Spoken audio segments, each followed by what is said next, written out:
دوستوں اگر آپ کا تعلق تنخواہ دار طبقے سے ہے یا پھر آپ حکومت سے پینشن حاصل کرتے ہیں، اگر آپ کو قرضے کی ضرورت ہے تو NRSP مائکرو فنانس بینک کی جانب سے سیلری کے عوض اور پینشن کے عوض آپ کو قرضہ فراہم کیا جا رہا ہے۔ دوستوں آپ منیمم 3.5 لاکھ روپے کا قرضہ حاصل کر سکتے ہیں، میکسیمم آپ 30 لاکھ روپے کا قرضہ حاصل کر سکتے ہیں۔ اس قرضے کو دوستوں آپ نے 36 مہینے یعنی 3 سال کے اندر ماہانہ قسط کے ساتھ واپس کرنا ہوگا۔ کن شرائط ضوابط کے اوپر آپ کو قرضہ ملے گا، کون کون سے کاغذات کی آپ کو ضرورت ہوگی، تمام تر تفصیلات اسٹیپ بائی اسٹیپ اس ویڈیو کے اندر آپ کو بتائی جائے گی۔ تو چلتے ہیں ویڈیو کی تفصیل میں۔ سب سے پہلے نمبر پہ دوستو ایک چیز آپ نوٹ کر لیں، NRSP مائکرو فنانس بینک کی جانب سے ایک مین شرط یہ رکھی گئی ہے، آپ کا تنخواہ کا جو اکاؤنٹ ہے وہ NRSP مائکرو فنانس بینک میں ہونا چاہیے۔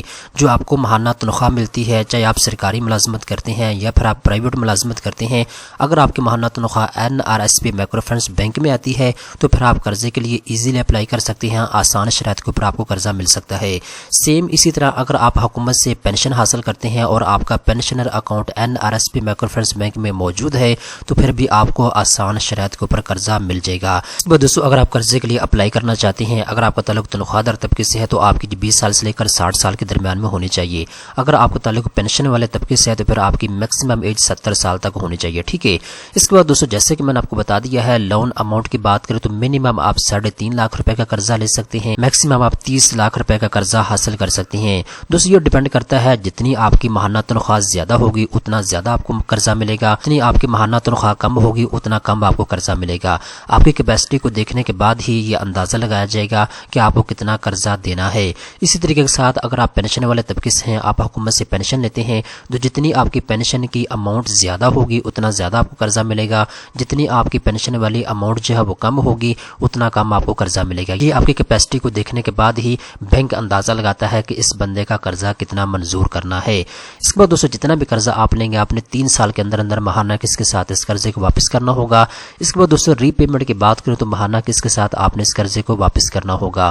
اس کے بعد دوستو ضمانت کی بات کریں، اگر آپ کا تعلق تنخواہ دار طبقے سے ہے تو پھر تو آپ نے سیلری سلپ وغیرہ جمع کروانی ہے اور آپ کا جو تنخواہ کا اکاؤنٹ ہے، سیلری اکاؤنٹ ہے، وہ NRSP مائکرو فنانس بینک میں ہونا چاہیے۔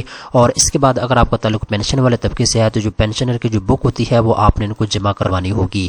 اس کے بعد دوستو ڈسبرسمنٹ کی بات کریں، آپ کو قرضہ کیسے ملے گا؟ اگر آپ کا قرضہ منظور ہو جاتا ہے اور آپ کا account NRSP micro finance bank میں موجود ہے تو آپ کا قرضہ آپ کے اکاؤنٹ کے اندر جو ہے کریڈٹ کر دیا جائے گا۔ اس کے بعد آپ اپنا قرضہ ATM کے ذریعے نکلوائیں یا پھر بینک میں جا کے بھی آپ حاصل کر سکتے ہیں۔ اس کے بعد دوستو مارک اپ کی بات کریں تو بینک آپ سے مارک اپ بھی چارج کرے گا۔ اس کے بعد دوستو مارک اپ کی بات کریں تو بینک کے شیڈول آف چارجز کے مطابق ہی آپ سے مارک اپ چارج کیا جائے گا۔ کرنا یہ ہے، آپ نے اپنے قریبی NRSP مائکرو فنانس بینک میں جانا ہے، وہاں جا کے آپ latest mark up rate in سے پوچھ سکتے ہیں، ٹھیک ہے۔ تو دوستو اگر آپ نے اس کے لیے اپلائی کرنا ہے تو آپ نے اپنے قریبی NRSP مائکرو فنانس بینک میں جانا ہے، وہاں جانے کے بعد پہلے آپ نے اچھے طریقے کے ساتھ معلومات لینی ہے، جتنے قرضے کی آپ کو ضرورت ہے، کتنا قرضہ آپ کا منظور ہو سکتا ہے، ساری تفصیلات آپ نے ان سے لے لینی ہے۔ کن شرائط ضوابط کے اوپر آپ کو قرضہ ملے گا یہ بھی تفصیلات آپ نے لے لینی ہے۔ اس کے بعد دوستو مارک اپ آپ کو کتنا پے کرنا ہوگا یہ بھی تفصیلات آپ نے ان سے لے لینی ہے، ٹھیک ہے۔